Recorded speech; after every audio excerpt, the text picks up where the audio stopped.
Beginning in 31 BC, the Pax Romana was a period of splendid prosperity for the great empire.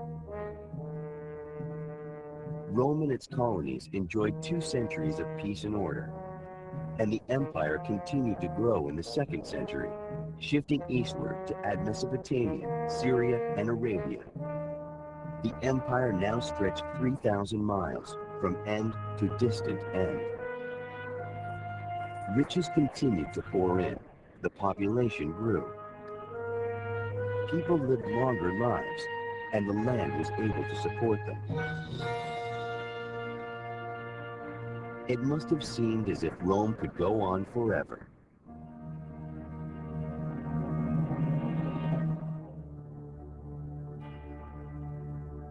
Prosperity is a quality difficult to measure,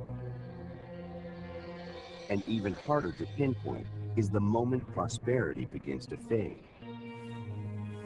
Did anyone, farmer, soldier, slave, or craftsman, mark the day the Roman Empire ceased to rise?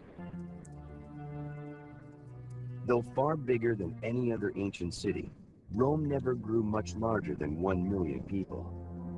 After AD 106, the empire too ceased to expand. On one front, growth was halted by the Atlantic Ocean. In Africa, it was the Sahara Desert, a place Romans said had not a drop of water anywhere in ground or sky. To the north, climate set the boundary. Expansion went well into present-day Germany, but Romans never ventured far from land where they could grow olives and grapes. So the final push took them eastward. The last great conquest was Dacia, a rich empire in modern-day Romania. The Emperor Trajan's great victory there in 106 AD brought spectacular spoils back to Rome. Tens of thousands of slaves, 182 tons of gold, 165,000 tons of silver, treasure enough to transform the city of Rome. Grand new monuments were built, including the spectacular Trajan's Column, depicting every phase of the Dacian Wars.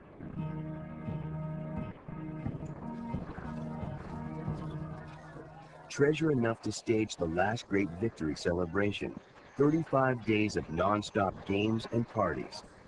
This great haul of spoils was spectacular and awe-inspiring, but it was also the last. Never again would splendor on this scale rain down on the empire. It was a grand and glorious time, a time of excess and celebration. But did anyone notice a few small but significant changes? Prices had been steadily creeping up, especially for 2 crucial expenses, grain and the military. Inflation is rampant. The government is desperately attempting to fund army by printing more money. Gold reserves are down, prices rose daily. You couldn't be sure of the real value of any of the money in your pocket. There were other small, almost unnoticeable signs of a change in the winds of prosperity.